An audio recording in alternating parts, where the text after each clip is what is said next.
Jetzt noch 5000 Meilen.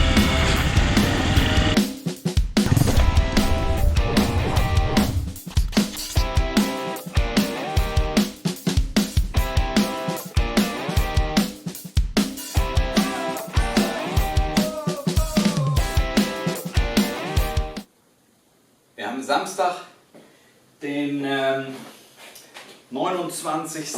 Juni. Wir befinden uns bei Chris in der Garage in Virginia. Ich bin gestern Nacht, kurz vor Mitternacht, hier zu Hause angekommen und habe heute damit verbracht, mein Motorrad zu packen. Wir waren eben noch mal einkaufen, ein paar Sachen, die wir noch brauchten und vergessen haben. Peter ist ja schon seit Mittwoch hier, der ist schon fertig. Meine verliert nach wie vor Öl. Ich hoffe, dass es nicht so viel ist, dass das zu einem Problem wird. Es ist sehr schwül, hat eben auch schon kurz geregnet. Da muss man sich erst dran gewöhnen. Da hast du die Landkarte. Dann musst du dich ja immer umdrehen während der Fahrt. Oh, das ist aber gefährlich. Das ist Wendehaustechnik. Wir wollten ja nun Coast to Coast fahren. Wir wollten den TAT vom ersten Tag anfahren. Wenn man jetzt Transamerica Trail durch die ganzen Vereinigten Staaten fahren will, dann muss man ja auch beim Startpunkt anfangen. Und uns war eben wichtig, dass wir einmal auf den Strand des Atlantiks kommen. Da waren ja auch Leute mit ihren Handtüchern und Sonnenschirmen am Strand. Da kannst du ja nicht einfach mit dem Motorrad zwischendurch braten. Ich will unbedingt ans Wasser. Wir sind dann nur zu Fuß an den Strand gegangen und haben da ein Foto gemacht mit Selbstauslöser, alle 4 am Strand mit dem Atlantik im Hintergrund. Und dann sind wir losgefahren, haben die Tachos genullt, haben gesagt, so, hier geht's jetzt los, hier ist Null, hier startet unser Abenteuer. Guten Morgen, es ist der 1. Juli, unser Starttag des TAT. Wir sind in Kill Devil Hills oder sowas. Das hat irgendwas mit den Gebrüdern Wright zu tun, die das Fliegen erfunden haben. Mal schauen, ob wir noch kurz beim Memorial vorbeigucken. Kill Devil Hills, genau. Ja, Kill Devil Hills. Und dann 77% Luftfeuchtigkeit relative und bei 29 Grad. Ah ja, 29 Grad. Hier drin sind ungefähr 14. Man kann die Air Condition nicht wärmer stellen, nur kälter. Und dann starten wir unsere erste Etappe. Die wird nur auf Teer sein. Das hat Sam in seinen Unterlagen schon gesagt, dass die erste Hälfte der Atlantic Ocean Spur nur Teer ist. Und da wollen wir dann versuchen, nicht nur 200 Meilen zu fahren, sondern vielleicht 250 oder 270. So long. The world is spinning and I'm dizzy staring at the stars. They don't seem so far. The sky is sunny but the clouds are running in my head. Okay, wir sind fast da. Ich bin 5 Meilen davor leider liegen geblieben mit zu wenig Benzin. Doug ist so nett, mit seiner BMW zur Tankstelle zu fahren und in der Colaflasche, die wir zu zweit geäxt haben, Benzin zu holen. Naja, nun ist das auch egal. Chris und sein Kumpel Doug haben uns die ersten 4 Tage begleitet. Play the part instead. Don't know what to say now. I'll get my eyesight checked.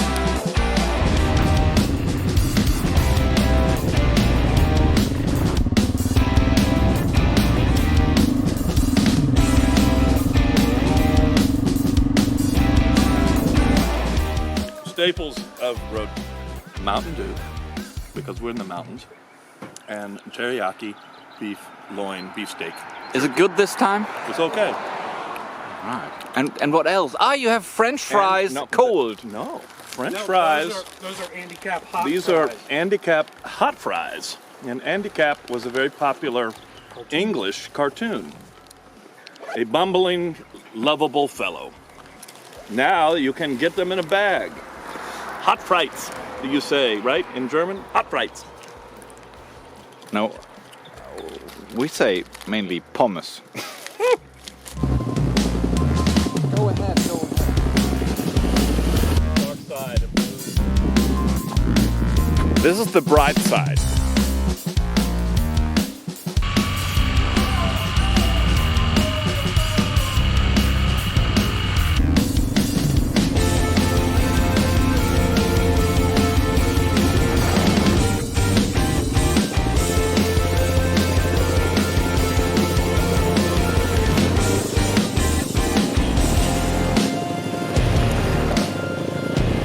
Ja, da hat Doug sich irgend so einen Pommesersatz gekauft und hat den Rest davon dann in seinen Koffer gepackt. Und als wir die nächste Pause gemacht haben, hatten die sich in kleine Krümel verwandelt und waren in der ganzen Kiste verteilt zwischen seinen Schuhen und Unterhosen. There's a 350-pound bear, so what you do is you roll yourself in ham.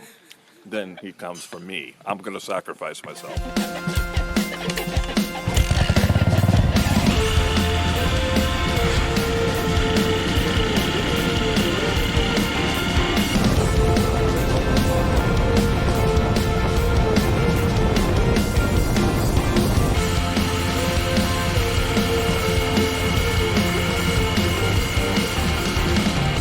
Du meinst, wir müssen abwechselnd tanken?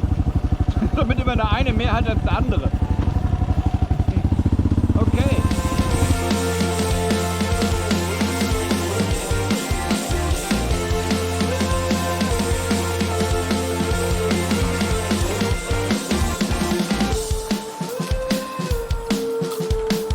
Tagebuch, 5. Juli 2019. Ich bin gerade ein bisschen gefrustet.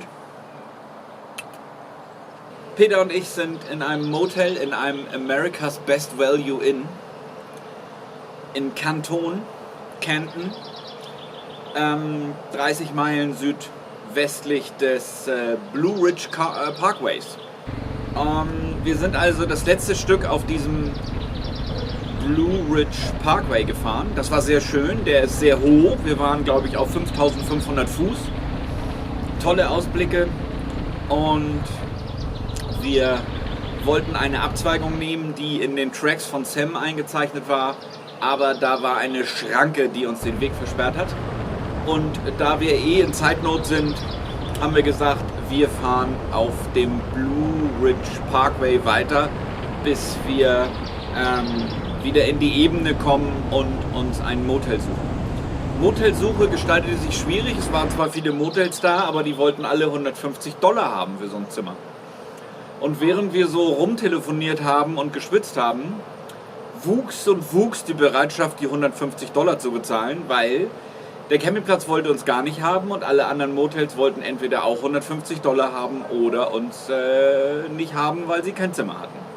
Also sind wir bei dem ersten geblieben, wo wir waren, sind aber ziemlich geschockt und wollen in Zukunft mehr campen. 195 Meilen sind wir heute gefahren. Der Vormittag hatte viel Schotter, schöne Schotterstrecken und der Nachmittag war viel auf dem Blue Ridge Parkway. Da hast du dir den Hammer noch geliehen vom Supermarkt. Da hast du noch nicht gekauft. Die hatten keinen zum Verkaufen und dann hat sie dir vom Hausmeister den Hammer geliehen. Aber was ist das? Gute Frage. Da berührt ja noch irgendwas. Die Schwinge. Oh oh. Mann, Dann ist es das aber kann ja gut. nicht sein. Dann ist es aber gut, dass wir den Stempfer jetzt einfach härter gestellt haben. Dann kommt er da nicht mehr hin. Oh, Scheiße. Samstag, 6. Juli. Wir sind in Canton und fahren nach Westen. Wir haben gestern Abend realisiert, dass wir von jetzt noch 5000 Meilen vor uns haben. Wir haben noch etwa 20 Tage, wären 250 Meilen am Tag. Das ist unmöglich. Deshalb werden wir gleich heute mal wieder ein Stück abkürzen, damit wir auch mal in eine andere Landschaft kommen und nicht mehr durch Wälder fahren. Außerdem müssen wir einen 24er Schlüssel besorgen oder aber bei einer Werkstatt anhalten, um mit einem 24er Schlüssel die Hinterachsmutter von Peter zu lösen. Die ist so fest, dass der kurze Maulschlüssel, den wir mit haben, sie nicht lösen kann. Er biegt auf. Auch die freundlichen Harley-Fahrer, die uns ihr Werkzeug zur Verfügung gestellt haben, hatten nur so einen ganz kurzgriffigen Ringschlüssel. Auch der konnte diese Mutter nicht lösen. Und deshalb werden wir entweder einen 24er Ring-Maulschlüssel kaufen oder bei einer Werkstatt anhalten und fragen, ob wir kurz mal die Mutter lösen dürfen.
Na, ich habe wenigstens ein gutes Foto jetzt von meinem Sturz.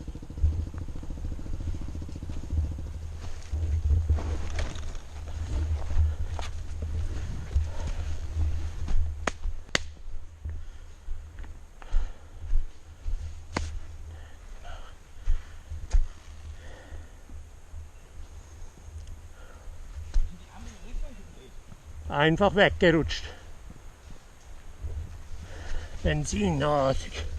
Das Thema Koffer. 1, 2. Warte, ich bin noch nicht so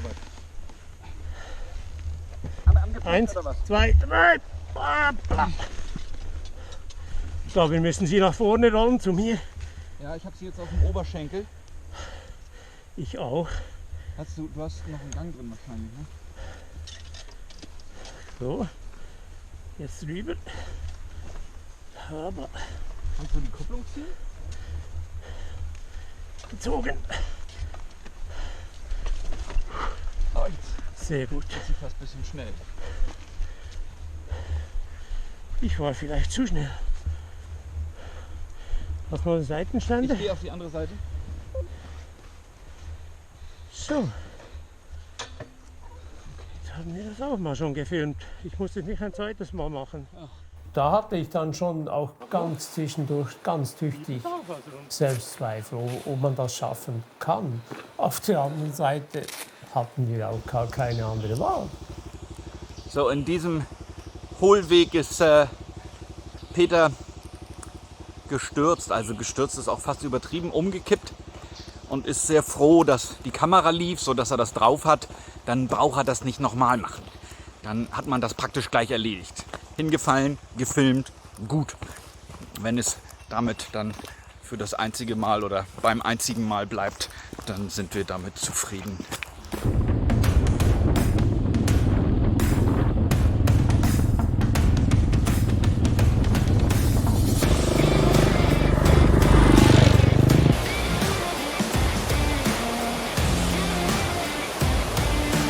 Seit einer Woche ernähren wir uns jetzt von dem, was es auf Tankstellen gibt. Zum Beispiel, ja, Doritos, wie heißen die? Doritos. Und dann diese Würste, Cola, Cookies, noch mehr Cola. Ich habe schon manchmal ein Eis genommen. Also, solange uns die Zähne nicht ausfallen, soll das gut sein. 6. Juli. Wir sind in Madisonville, was nördlich von Tellico Plains ist.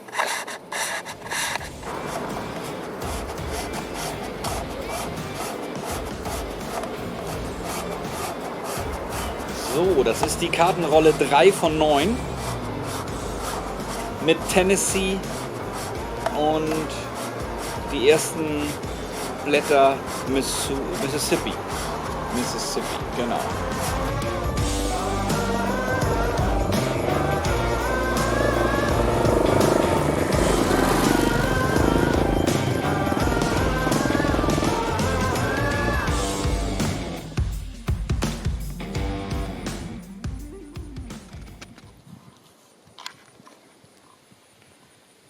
Hallo, Samstag, 6. Juli. Es ist 15:37 Uhr.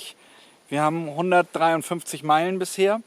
Peter ist jetzt auf der Straße, da hinten auf der Brücke, weitergefahren nach Tellico Plains und weiter nach Madisonville oder so ähnlich. Und dann haben wir eigentlich dort, wo es dann wirklich kritisch war, vernünftige Lösungen gefunden, wo ich gesagt habe, hey Tom, heute fahre ich die ersten 150, 200 Kilometer mit dir, den Track Offroad. Und hier und da gibt es dann die Möglichkeit, da werde ich dann den Asphalt nehmen und wir treffen uns wieder dort und dort an diesem Ort um die Zeit. Und da war ich dann meistens vielleicht eine Stunde früher dort als Tom.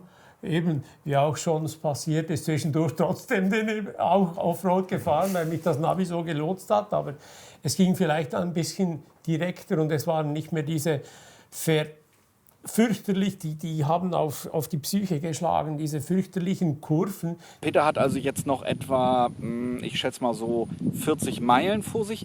Ich werde mir noch ein bisschen Piste geben. Hier an dieser Stelle kreuzt der Transamerica Trail diese Teerstraße da oben, die übrigens wunderschön war durch diesen Nationalpark, Nationalwald. Ich fahre jetzt weiter und werde dann etwas später in dem Motel auf Peter treffen.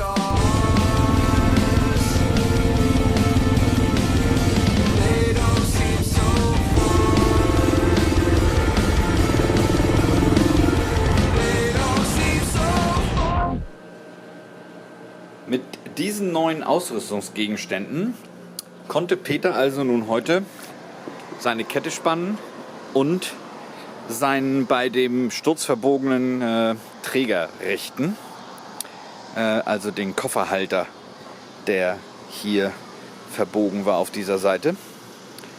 Ich habe gerade mal Öl nachgefüllt und musste feststellen, dass sie ziemlich viel Öl braucht. Also ich habe da jetzt eben gerade ungefähr einen halben Liter reingekippt und dann werden wir morgen Abend mal sehen, was nach 300 Kilometern 200 Meilen so verbraucht wurde. Mein Kolben klappert auf jeden Fall unglaublich.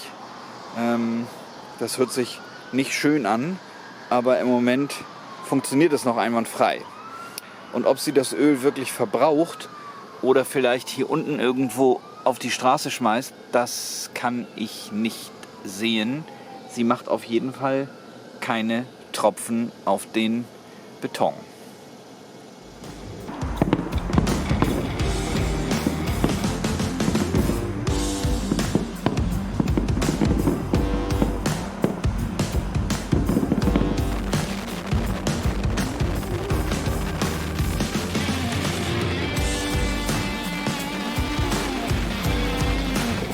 7.7. Wir sind in Tennessee und haben gerade großzügig abgekürzt den Teil, wo Sam mit seinen Tracks bis runter nach Georgia ist. Haben den Track aber gerade bei Jasper kurz gestriffen und kommen gleich nach Tracy City.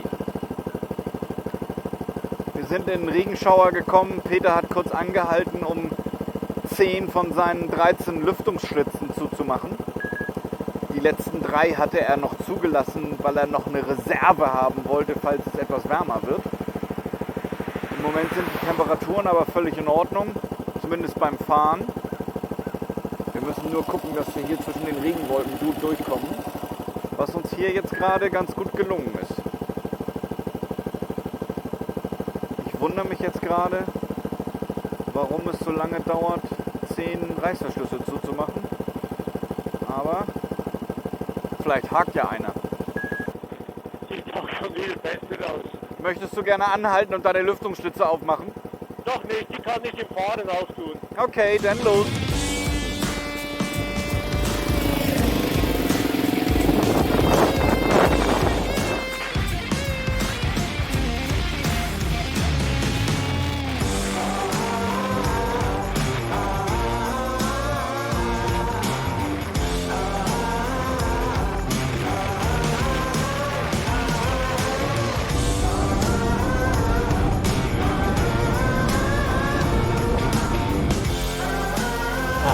Wasserstoffen drauf.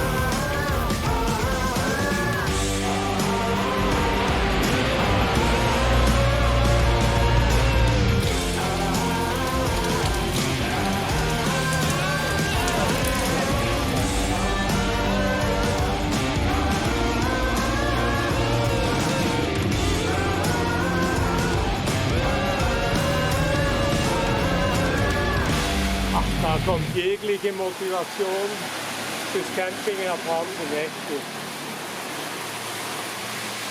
Das braucht der Mensch auch nicht.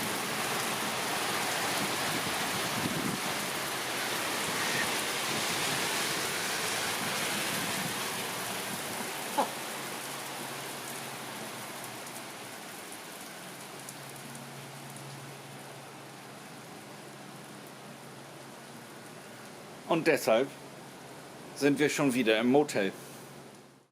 Nächstes Mal seht ihr. Wir sind seit einer Woche auf dem Tag.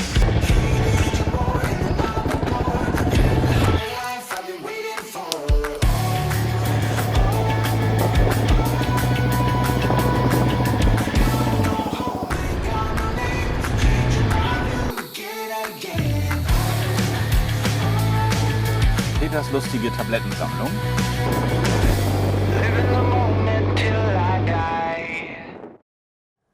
Und in der nächsten Folge Seht ihr eine Auspuffreparatur? ja, ich glaube, das brauchen wir gar nicht. Das kommt den dann, das wird progressiven eingeblendet. Mitteln. Es geht einfach nur darum, dass du den Satz sagst und in der nächsten Folge und dann kommen Bilder. Ach so, die okay. zeigen. Das nächste Mal. Ja.